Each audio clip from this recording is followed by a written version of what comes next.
신율의 뉴스 정면 승부 3부 순서 시작합니다. 신율의 뉴스 정면 승부 3부는 대한민국에서 정치를 비교적 객관적으로 그리고 관조적으로 바라보는 멘토들 연결해서 현안에 대한 입장을 들어보는 멘토 가라사대로 꾸며지는데요. 자, 오늘 여러분들께 말씀해 주실 멘토는 신평 변호사입니다.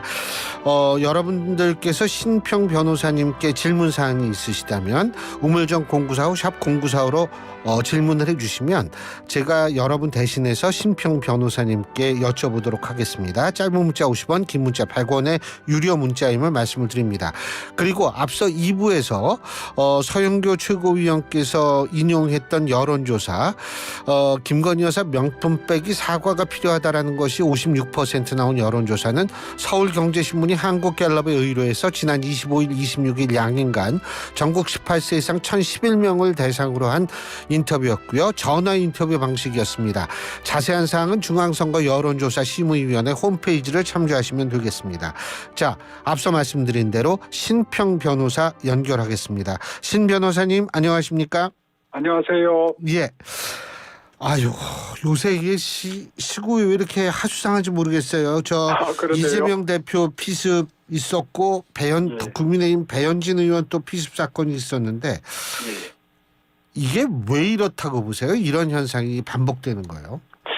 뭐 잘 아시겠습니다만은 우리 정치가 양극화가 좀 심하죠.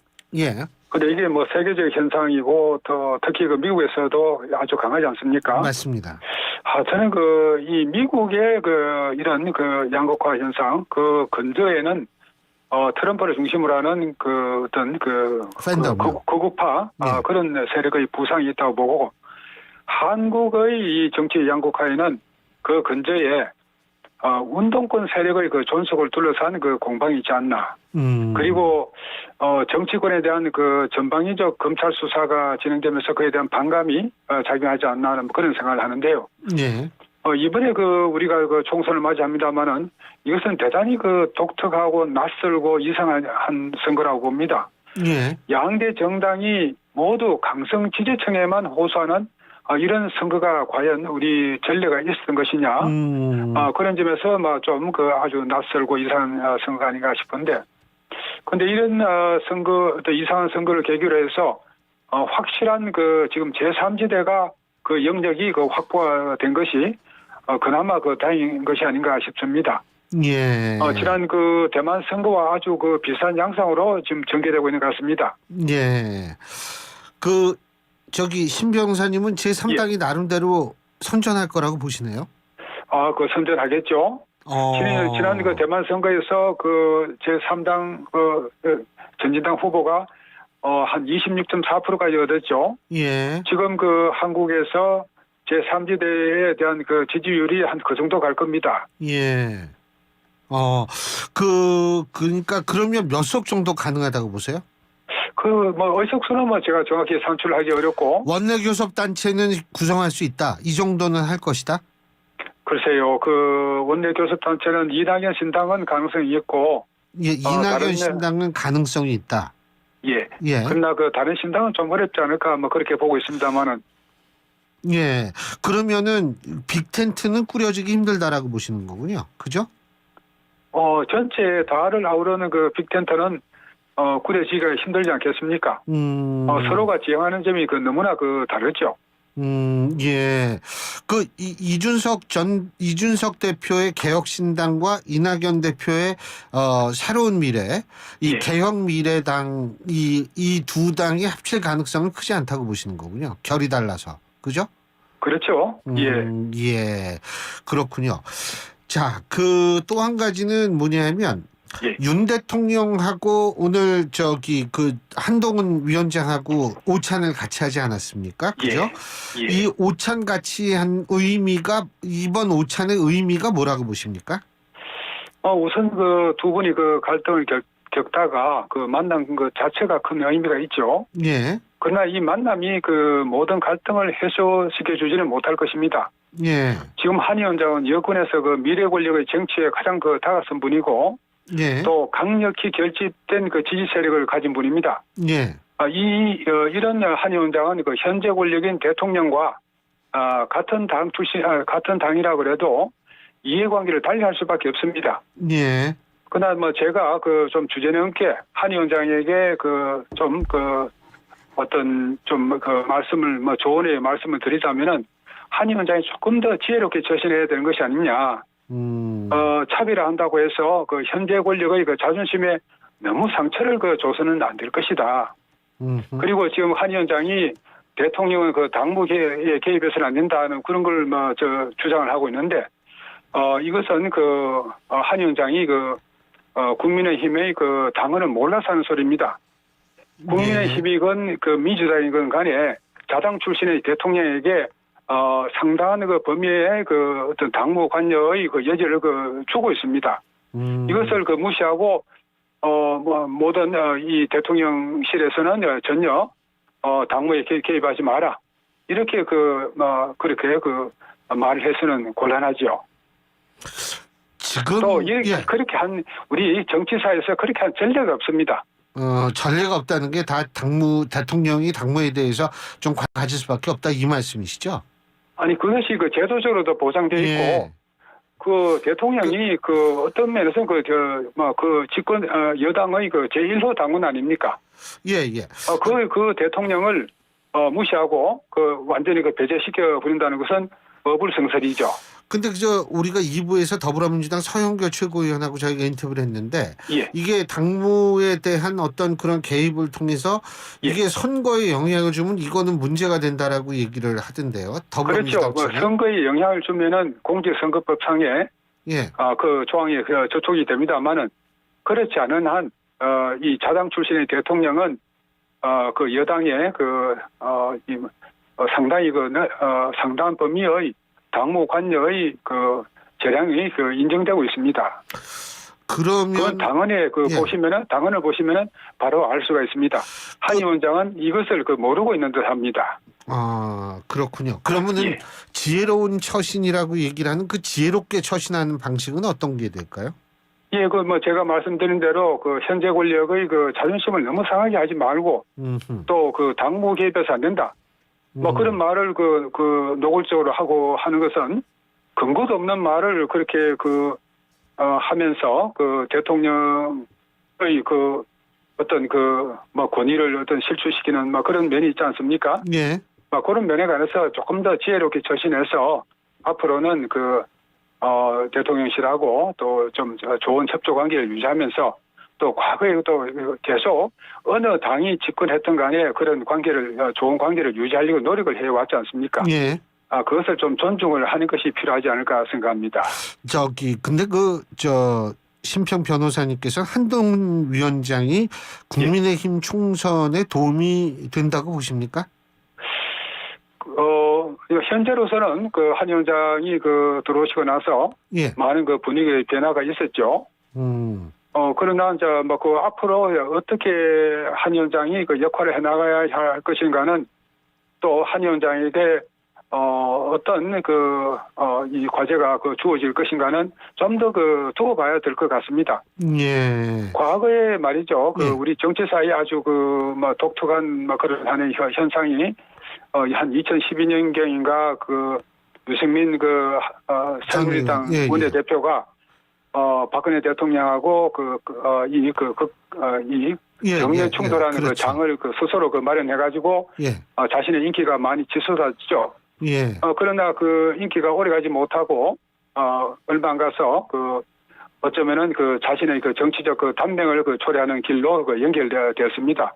이것을 제가 이름을 붙여서 유승민 이펙트라고 할 수가 있다 보는데, 과연 한 위원장이 윤 대통령과의 차별화를 계속 추구해 나가서 이 유승민 이펙트를 벗어나는 그런 성과를 거둘 것이냐, 아니면 역시 유승민 이펙트의 범위에 갇힐 것이냐는 좀 더 두고 봐야 될 것 같습니다. 예.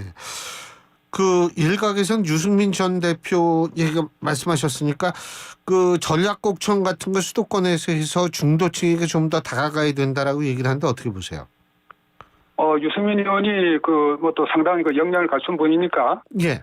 조금 지금까지 관계가 끌끌었다 하더라도 이 총선을 계기로 해서 어떤 공천을 주고, 그래서 어떤 여권이 대동단계라는 그런 모습을 보여주는 것은 바람직하지 않을까 생각합니다.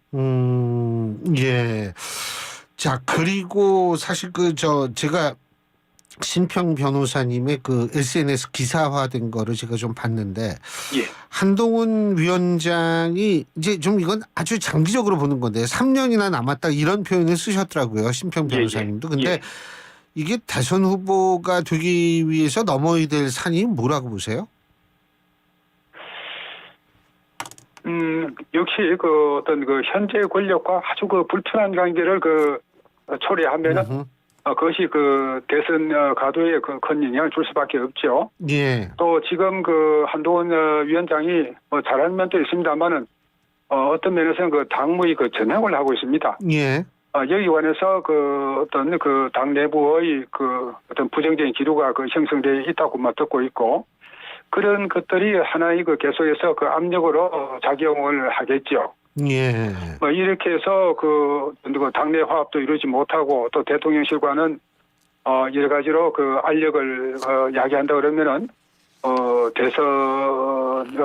대선에 어떤 부정적인 영향을 줄 것은 명백관하지 않겠습니까? 예.